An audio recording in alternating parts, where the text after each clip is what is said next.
this. Okay.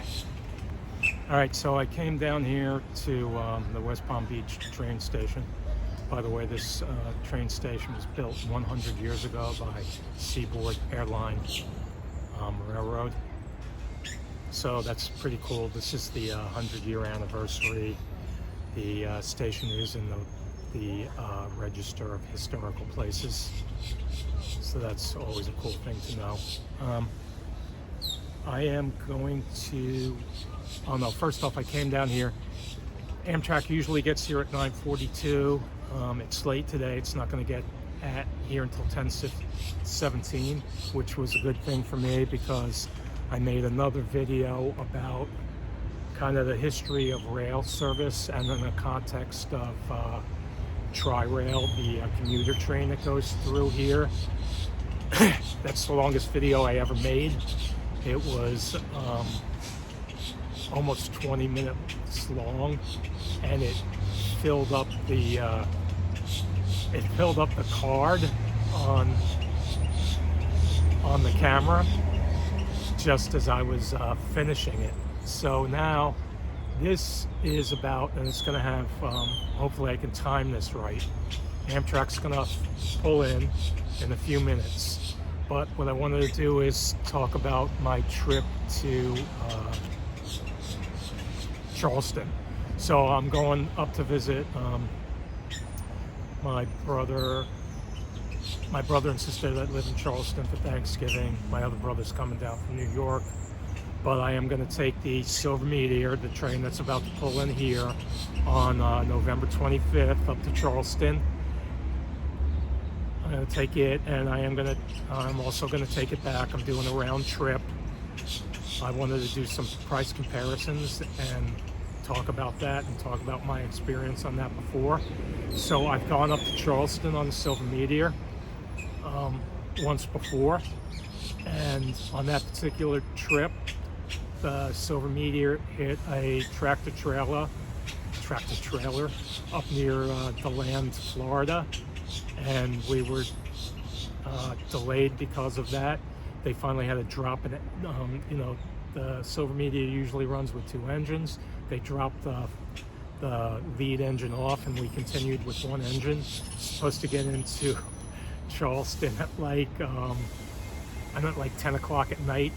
My sister had to come pick me up at 4:30 in the morning. That's how late it was. So that was my very first experience on the Silver Meteor. But I was in a roomette for that. I was not in coach. So I just wanted to talk a little bit about that. But I have since then, I took the train back from that trip and there wasn't an issue. And I took the train north to Charleston and flew back once. And it was relatively on time, like within 45 minutes.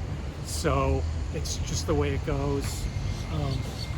But now I just want to do a little bit of the price comparisons. So if you look at the coach seating for West Palm to Charleston, the price is, it says from $99. I didn't get in there and really look into it exactly, but $99 in coach. The ride up there is 520 miles on road. So a round trip would be at 1,040 miles. If I drove my truck, then that would be 1,040 miles in my truck. And, at $3 a gallon and 16 miles per gallon, it comes out to about $200 for the trip. All right, so this is the Silver Meteor pulling in right now. We'll see where it stops. All right, and it's got 2 P42 DCs. I videoed these when they were southbound last night. And I'm going to move this a little bit. All right, and so I'm going to talk about this while the train is in the backdrop. So it would cost me at least $200 in gas to drive up there. The coach seating is $99, so round trip would be $200 on the train in coach. I went and I looked for cheap flights to fly. The cheapest I could find round trip was about $430, although I didn't search very hard. I imagine if I was a little more flexible on the dates, I might be able to get something cheaper, but for right now we're going to go with $450 round trip on the airlines. The cheapest first class trip was $1,000. Okay, what I booked on the Silver Meteor is I booked the roomette, right? So they have coach, they have these roomettes that's just like kind of private, tiny room with 2 seats and a fold-down bed, and then they have a full bedroom. So I booked the roomette. The roomette was $900 round trip, so about the same as first class air travel. The bedrooms, they're like crazy expensive. I want to say it's like $850 one way. So to do that round trip would be $1,700,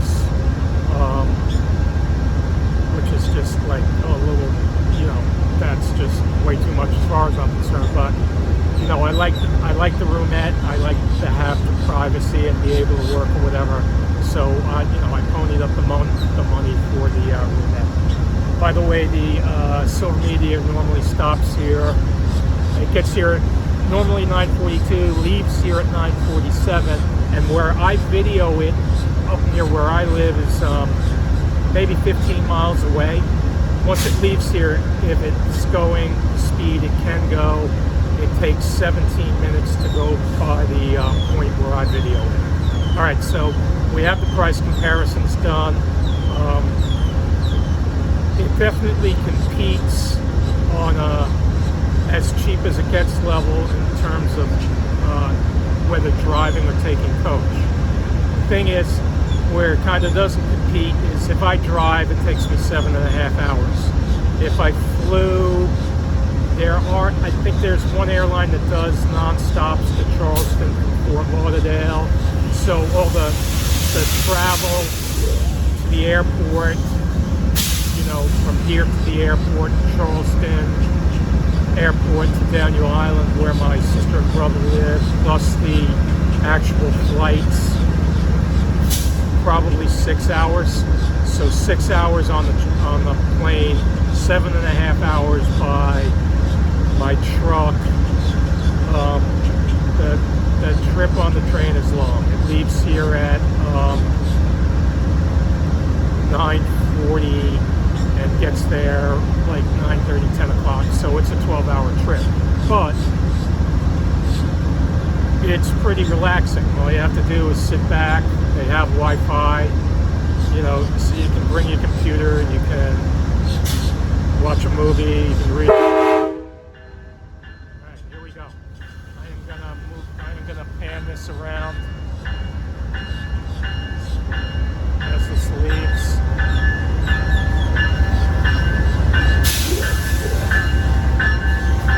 All right, Silver Meteor departing.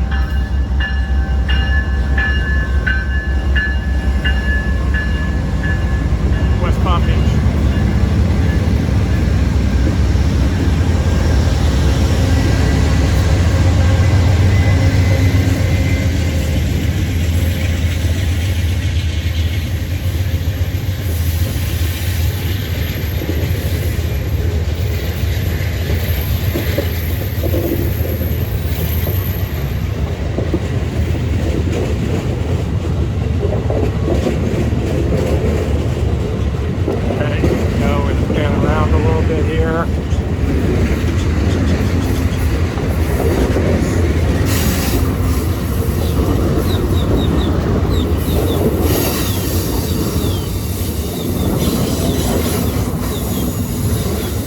Like they're deadheading a coach car behind the baggage car.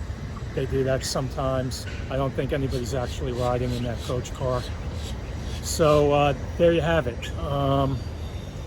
You can, let me get this so that the sun isn't in my eyes.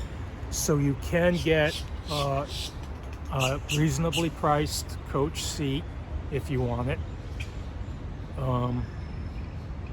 It takes longer, but it's, you know, you've been in the airports lately?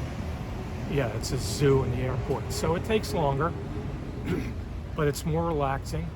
You know, here you come, there's no TSA here. You come, you give them your ticket, you jump on the train.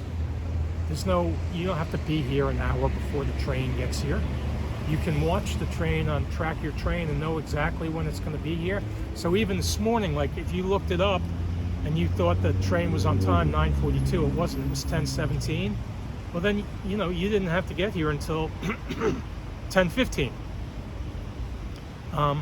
It doesn't work that well in airports. And then as far as driving goes, the last time I drove up there a year ago, June, excuse me, been doing a lot of talking on videos this morning.